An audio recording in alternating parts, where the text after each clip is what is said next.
This segment of the news is brought to you by Sun Oil Limited. Welcome back.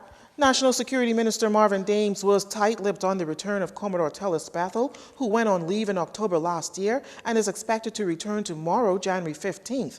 That move by the ministry was heavily criticized by the opposition, who charged that it was done during hurricane recovery and reconstruction post-Hurricane Dorian, which would have affected efforts. Now that Mr. Bethel's leave ends today with his return tomorrow, when pressed by reporters on whether the Commodore will be returning to his post, the National Security Minister only said that he wants to be respectful to all involved within law enforcement agencies. When further pressed on what this says about transparency and accountability, as the Royal Bahamas Defense Force is a lead organization in relief efforts, along with the Disaster Authority, the minister responded with this. Well, these agencies are bigger than any one individual. We all know that people take leave.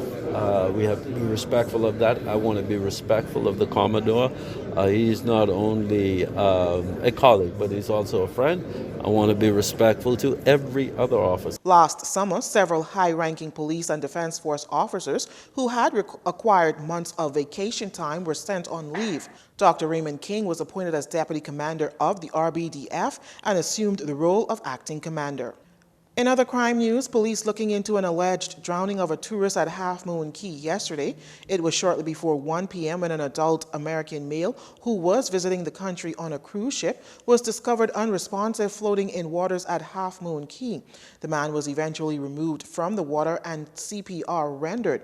He was subsequently transported to the community clinic in Rock Sound, Eleuthera, where he was pronounced dead. An autopsy will be performed to determine the exact cause of death. An early morning housebreaking and sexual assault leaves police on the hunt for two suspects. The culprits, according to the police, forced their way into a home on Marshall Road shortly after 3 this morning, held the residents at bay and robbed them of cash and other personal items. One of the men, police say, sexually assaulted an adult female before leaving the home and escaping in one of the victim's 2014 black Ford F-150 truck.